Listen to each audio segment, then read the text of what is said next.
మనకు కాలం అంటే ఒకేలా ముందుకు సాగుతున్న ఒక స్థిరమైన ప్రవాహంలా అనిపిస్తుంది. ప్రతి చోట, ప్రతి మనిషికి, ప్రతి గడియారానికి కాలం ఒకేలా నడుస్తుందనేది మన సహజమైన భావన. కాని ఆధునిక భౌతిక శాస్త్రం ఈ భావనను పూర్తిగా మార్చేసింది. కాలం విశ్వంలో ప్రతి చోట ఒకేలా ఉండదు. ఇది ఊహ కాదు, ఇది ప్రయోగాల ద్వారా నిరూపించబడిన శాస్త్రీయ సత్యం. ఈ ఆలోచనకు బలమైన పునాది వేసింది ఆల్బర్ట్ ఐన్స్టీన్ ప్రతిపాదించిన సాపేక్ష సిద్ధాంతం. ఆయన ప్రకారం కాలం అనేది స్థిరమైనది కాదు, అది వేగం మరియు గురుత్వ ప్రభావంతో మారుతుంది. ఒక వస్తువు ఎంత వేగంగా కదులుతుందో ఆ వస్తువుకు సంబంధించిన కాలం అంత నెమ్మదిగా ప్రవహిస్తుంది. ఇది కేవలం గణిత సమీకరణాల్లో ఉన్న సిద్ధాంతం మాత్రమే కాదు, వాస్తవ ప్రపంచంలో కొలవబడిన నిజం. అణుగడియారాలను అత్యంత ఖచ్చితంగా సమకాలీకరించి వాటిలో ఒకదాన్ని వేగంగా కదిలే విమానంలో తీసుకెళ్లి మరొకదాన్ని భూమిపై ఉంచినప్పుడు విమానంలో ప్రయాణించిన గడియారం కొంచెం వెనుకబడినట్టు గుర్తించారు. ఈ తేడా చాలా చిన్నదైనా అది ఐన్స్టీన్ సమీకరణాలతో ఖచ్చితంగా సరిపోయింది. అదేవిధంగా ఉపగ్రహాలు భూమి చుట్టూ అత్యంత వేగంతో తిరుగుతున్నాయి. ఆ వేగం కారణంగా వాటి గడియారాలు భూమిపై ఉన్న గడియారాల కంటే కొంచెం నెమ్మదిగా నడుస్తాయి. కాని ఇక్కడ మరో అంశం కూడా పనిచేస్తోంది: గురుత్వం. భూమి గురుత్వం బలంగా ఉన్న చోట కాలం నెమ్మదిగా ప్రవహిస్తుంది. భూమికి దూరంగా గురుత్వం బలహీనంగా ఉన్న చోట కాలం కొంచెం వేగంగా సాగుతుంది. ఇది కూడా ప్రయోగాల ద్వారా నిర్ధారించబడింది.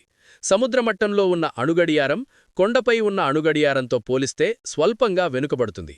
ఈ తేడా చాలా చిన్నదైనా ఆధునిక పరికరాలతో స్పష్టంగా కొలవగలుగుతున్నారు. ఈ రెండు ప్రభావాలు కలిసి మన దైనందిన జీవితాన్ని ప్రభావితం చేస్తున్నాయి. జీపీఎస్ ఉపగ్రహాలు భూమికి దూరంగా అధిక వేగంతో తిరుగుతుంటాయి. వాటి గడియారాలు వేగం వల్ల నెమ్మదిస్తాయి, కానీ గురుత్వం బలహీనంగా ఉండటం వల్ల వేగంగా సాగుతాయి.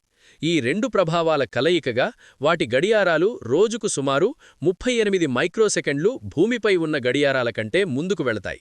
ఈ తేడాను సరిచేయకుండా జీపీఎస్ వ్యవస్థ పనిచేయదు. అంటే మన ఫోన్లోని మ్యాప్ సరిగ్గా పనిచేయడానికి కూడా కాలం ప్రతిచోటా ఒకేలా ఉండదన్న సత్యాన్ని పరిగణనలోకి తీసుకోవాల్సిందే. అంతరిక్ష కేంద్రం భూమి చుట్టూ సుమారు గంటకు 1000 కిలోమీటర్ల వేగంతో తిరుగుతోంది. అక్కడ ఉన్న వ్యోమగాములు భూమిపై ఉన్న మనుషులతో పోలిస్తే కొంచెం నెమ్మదిగా వయసు పెరుగుతారు. ఈ తేడా చాలా చిన్నదైనా ఇది శాస్త్రీయంగా నిజం.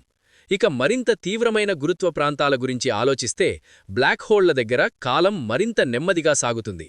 ఐన్స్టీన్ సాధారణ సాపేక్ష సిద్ధాంతం ప్రకారం బలమైన గురుత్వం స్థల కాలాన్ని వంచిస్తుంది. ఒక భారీ వస్తువు చుట్టూ స్థలం మాత్రమే కాదు, కాలం కూడా వంగుతుంది. బ్లాక్ హోల్కు దగ్గరగా వెళితే బయట ఉన్న పరిశీలకుడికి ఆ ప్రాంతంలోని కాలం చాలా నెమ్మదిగా కదులుతున్నట్టు కనిపిస్తుంది. ఇది సినిమాల కల్పితం కాదు. ఇది గణిత సమీకరణాలు, ఖగోళ పరిశీలనలు మరియు గ్రావిటేషనల్ లెన్సింగ్ వంటి ప్రభావాల ద్వారా మద్దతు పొందిన శాస్త్రీయ అవగాహన.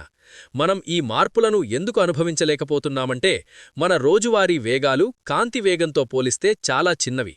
భూమి గురుత్వంలో మార్పులు కూడా చిన్నవే.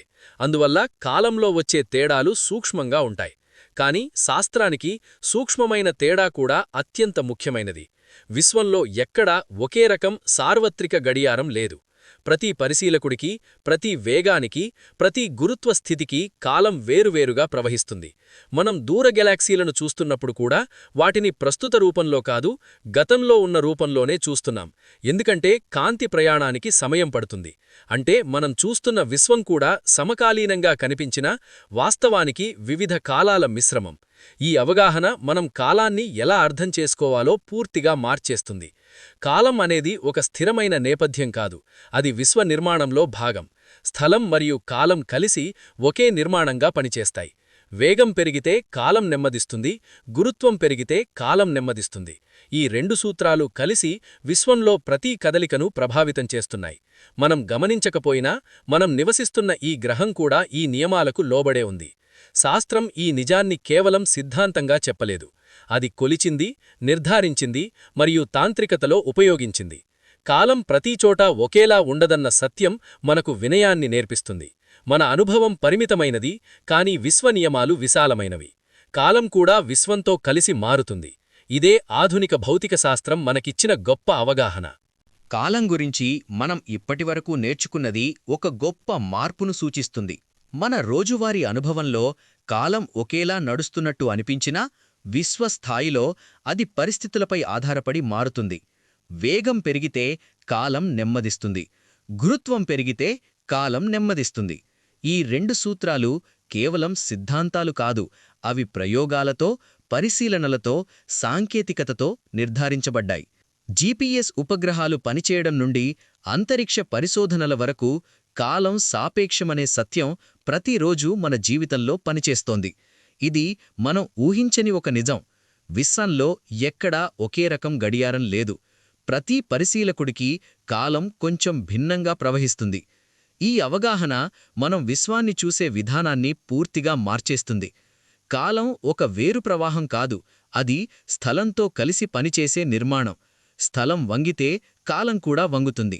భారీ గ్రహాలు, నక్షత్రాలు, బ్లాక్ హోళ్లు ఇవి కేవలం పదార్థ సమూహాలు మాత్రమే కాదు, అవి కాల ప్రవాహాన్ని కూడా ప్రభావితం చేసే నిర్మాణాలు. మనం ఈ మార్పులను అనుభవించలేకపోయినా వాటి ప్రభావం కొలవగలిగినంత స్పష్టంగా ఉంది.